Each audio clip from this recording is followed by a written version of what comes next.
Hello everybody, this is Dr. Novak again. In my last video, when I talked about when I came back from vacation and there was algae, when I talk about algae, I don't talk about necessarily the algae that is on plants or anything else. What I talk about, which probably from some of the comments that people made, is the algae that grows all over the glass. And when I had left, there was a slight bit of algae on the glass, but right when I came back from vacation, there was a lot more algae on the glass, front, back, sides, and everything. And of course, as you can see by the tank, this is in broad daylight, and you can see the shimmer of how bright the sun is shining through this particular tank. But I just wanted to make that clear. When I clean the glass like this, I clean this on the 6th of December, I look to see how long it takes for the glass to get covered in algae, front, back, sides. And that's how I can determine how the filter's actually running. Because you can't stop algae growing on your plants or your rocks or stones or the flower pots I got here. You're not going to be able to stop that. But you are looking for algae that's not going to get out of hand.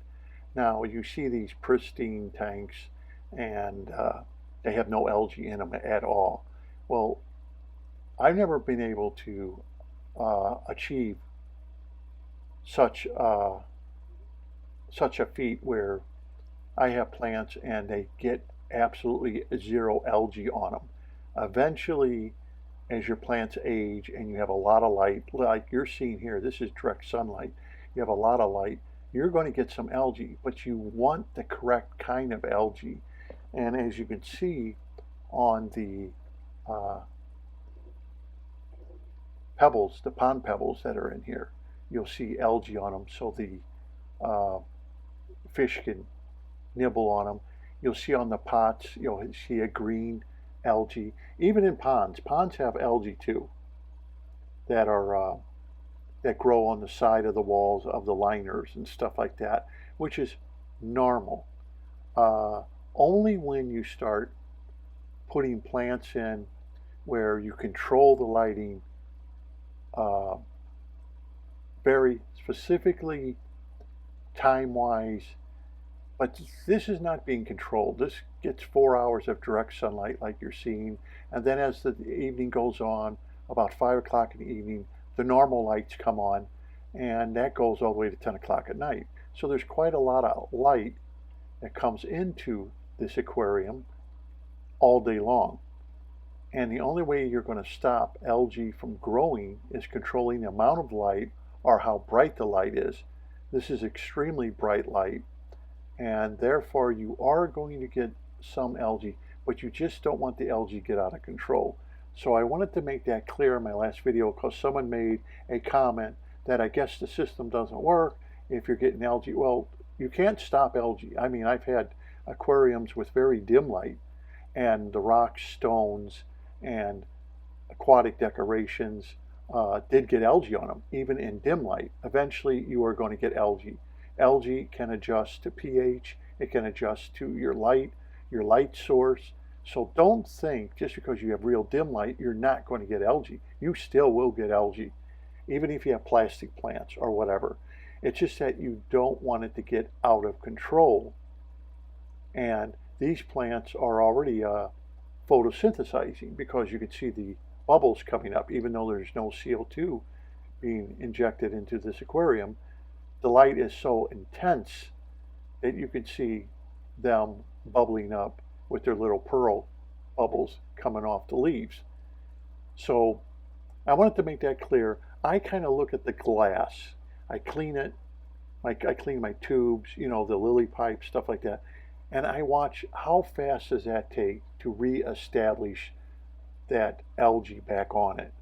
And that's how I can figure out if something's going wrong or if something's going good, because you may want to leave a comment below and let me know how your tank is. Does the algae grow back on your glass within a week? Does it take 2 weeks, 3 weeks, a month, 2 months? And I think a lot of hobbyists do that because you can't really kill off 100% of your algae off your plants unless you empty the tank and spray it down with hydrogen peroxide or something like that. But what you really don't want is you don't want beard algae, right? We don't want cyanobacteria. We don't want hair algae to get out of hand. We may have a little bit, but we don't want it to get out of hand. But you can't stop some of the more friendlier green algae that you're going to get that are very short, like these pots are covered, and let your catfish take care of what it is, or your Plecostomus take care of that little bit of algae. The only reason I don't use a Plecostomus because of the fact sometimes they get a little rambunctious and they will start eating the plant leaves of your delicate plants. And another thing they do is sometimes they will try to suck the slime off of slow-moving fish, especially like goldfish. They will attack goldfish. So I kind of watch it with Plecostomus. They're very good. I think more like a whiptail catfish for eating algae is a little better than Plecostomus, if you can find them. Those will do a lot better, and they don't seem to be as aggressive trying to stick on to fish.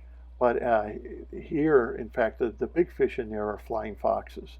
They're pretty good at eating algae too. But I wanted to let everybody know, that's how I kind of judge to see. And when I looked at the tank and I came home, I thought, wow, there seems to be a lot of algae covering the glass. What happened? Well, of course, as we know, in my last video, I told you, the canister filter shut down. And already, as you can see, I have the Eheim strainer on the back there on the clear intake tubing, and already I can see little leaves connected onto that, and then they've actually got sucked in and they're already connecting onto the little slits of the glass tubing. Of course, if you remember my last video, I told you how to take the bottom off, but that's one reason. And another thing I wanted to bring up is a lot of people mention about sponges. Well, sponges have their place in the hobby. They do. Unfortunately, I've used them, and the problem I've always had with sponges is they're great when you're sucking up stuff. They won't suck up big stuff because it slows down the water intake. It's always when you go to take them off. You got to move your tube, you got to grab the sponge, you got to move it. You're going to have to get some kind of cup or something to put underneath it, because every time you squeeze it, you're going to squeezing out the dirt and detritus out of the sponge back into the aquarium. I don't want it to go back into the aquarium. I want it to stay. And anytime I use the sponge, it was always the same big hassle. Unless you keep that suction going, as soon as you grab it, stuff starts falling off the sponge. They're great for breeders and stuff because then they can grab the whole thing, and as they're pulling it out, they can put a little bucket underneath it and then pull it out with the bucket underneath it, so they don't lose a whole bunch of detritus and dirt and mum and everything pouring off the sponge back into the aquarium. But I just found it, though, yes, a sponge is the easy way of doing it, but I've done this so long, I know, no, I don't care for sponges because of the fact every time I try to take them off, you got to grab them, and once you grab them, you start squeezing the dirt and everything back into the aquarium, and I don't want that. It's easier just to use a strainer, and the strainer will allow all that dirt and everything to go in the canister filter where it belongs, and then it stays in there. When you turn your canister off, you take it over to the sink and clean it, right? None of the dirt goes back into the aquarium. You're trying to get the dirt out of the aquarium, not put it back into the aquarium. So I kind of went against sponges because of that. I know some people like them. It's an easy solution, but for me and my taste, it just was something that I do not like personally, to put a sponge over the intake. Eheim makes a sponge that fits their intakes. It fits perfectly. It does the job. You know, what the sponges are good for, and also they make micro screens out of stainless steel you can put over your tubing if you want to go that route. Remember, it's a micro screen. It's not going to pick up anything big, very small. You got to remember, these are good for fry. If you're breeding, you don't want your fry to be sucked up. Sponges are great for fry also. You won't be sucking up your fry if you seem to have a, a problem with that. But as far as letting your canister filter do the work it's supposed to do, sponges, they inhibit that from happening. You're not letting the dirt get into the canister filter. You're keeping it on the sponge, most of it, even if it's a large porous sponge, because eventually you're going to have to grab that sponge and remove it and clean it. And anytime I've had it, it works out, and then one time you're in a rush, and that's when the sponge is all clogged up and you have to clean it, and you don't have time to do that. So I just thought I would bring that up. I thank everybody for the advice, but I already knew that. That's why I went with the fact of taking off the bottom of the tube so it could suck in larger particles into the canister filter where I want it to stay. I don't want dirt going back into my aquarium. I want it to come out. So thank you very much for the heads up. But this is just the way I do it. And yes, an easy way from what people have said, yeah, just put a sponge over it. But I think if you try it, you may realize, like me, it's not your cup of tea either, because it defeats the purpose when you have to clean it and you squeeze all the dirt back into the tank. And then you have to pick up that dirt all back up again. Okay. Okay, now let's get down to the main reason of this video. Sodium thiosulfate. A lot of people have trouble pronouncing it, but sodium thiosulfate is the big secret that nobody wants you to know. It doesn't cost that much to buy a container, a 4-pound container of it. This one is from Aquatic Eco-Systems, otherwise known as Pentair, P-E-N-T-A-I-R. It's from Florida. Very reliable people to order stuff from, so you don't have to worry about if you order something from this, otherwise known as Aquatic Eco-Systems. I will give you the link below where you can order it or call them to get this. Now, when you watch these videos that are out there, and I'm not bad-mouthing anybody, okay, this is a big secret. Pond hobbyists know all about it, but aquarium hobbyists don't, especially if you have a lot of fish tanks, or even if you don't have a lot of fish tanks. It's easy to make up. I will give you directions. Look below and find out how to mix it in 1 gallon of water. This is a gallon of distilled water. You can use distilled water. I call it de-chlor. You can use zero water if you have one of those zero water pitchers and all the TDS has been taken out of it. You can use that water or distilled water, or I think you can use a gallon of what they call baby water. I think that's like zero water too. Anyway, you can make up a gallon of this stuff for next to nothing. A gallon of de-chlor. Now, the reason they do not want you to know about this is a huge money saver for dechlorinating water. Pond hobbyists use it because they exchange thousands of gallons of water, and you would use too much of the little bottles, the specialty bottles that they sell on the shelf. So they go out and buy sodium thiophosphate. And this is used widely. It's actually used for cyanide poisoning also, but that doesn't concern us. But anyway, it's for chloramine and chlorine. Okay, it does both. Just for, if you're going to use it for chloramine, instead of using 1 drop per gallon, you would use 3 drops per gallon. It is very safe. It can be used, this can be used at over 100 parts per million overdose, and it still will not hurt your fish.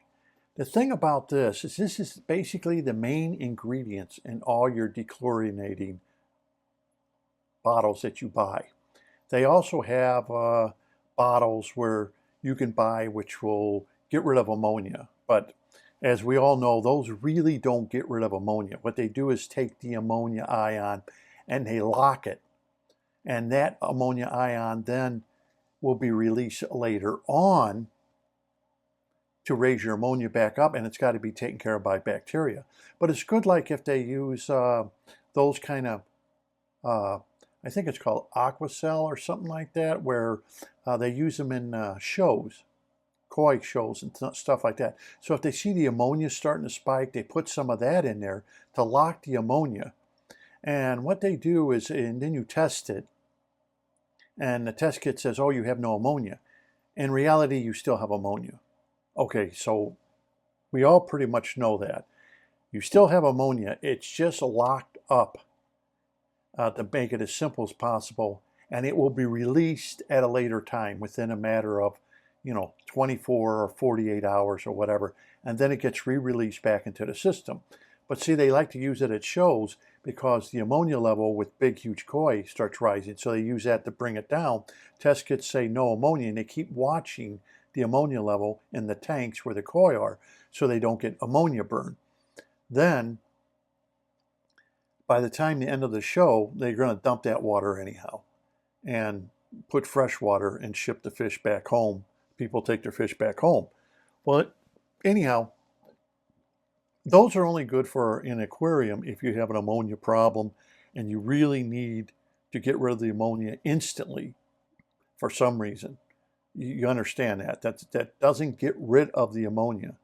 It's a positive negative on your test kit. In other words, it's showing that there is no ammonia, but it's still there. So it shows you this, like you got positive results that you have no ammonia, but it is still there.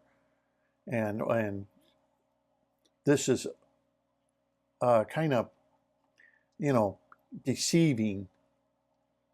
So don't get tricked into buying those kind of chemicals unless you really, really need to lock ammonia up for some reason. But this is what basically is in those bottles that you pay so much for. This is. And all they do is get distilled water, or like I said, zero water or baby water. And you can make a gallon of this, dechlor. And you use it at 1 drop per gallon or 3 drops if you have chloramine. Most people use chloramine. Most municipal water treatment plants use in agriculture. Okay, they will use, put chloramine. And as we all know, all chloramine is, once again, is a molecule of ammonia added in there. So this is something that they use.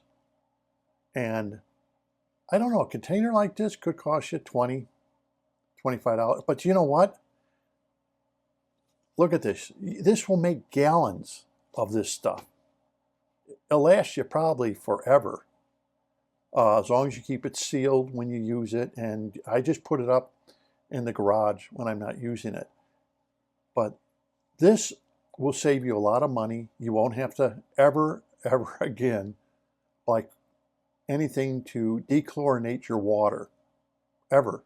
No matter how much water you change, you're going to have more than enough. The only thing you'll have to do is mix it, and then you'll have to buy some kind of bottle where you can squeeze it into your aquarium, and by the drop. So it'd be 20 drops for 20 gallons, or 60 drops if you have chloramine. And it's really very hard to overdose.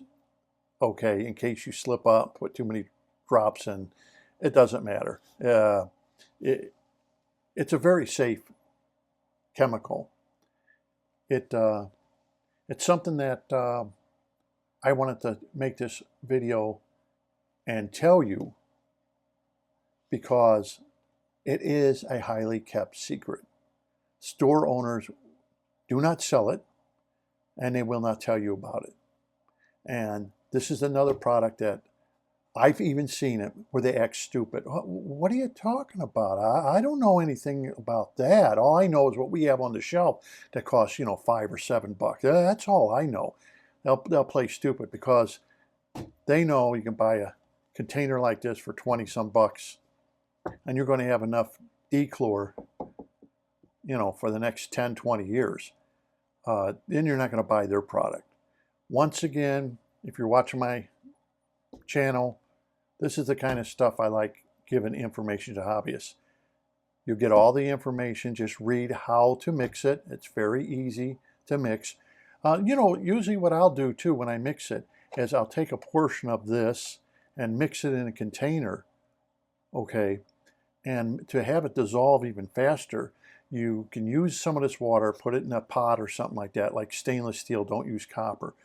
Stainless steel or something like that, and you can heat it up, okay, and it will help it dissolve even faster. And then you can stir it up, and then you can add that pot to a container. This is all dechlorinating. This is no longer just water. This is all dechlor, and you can make yourself a gallon of this stuff. And believe me, it's going to last a long time, even if you have a pond.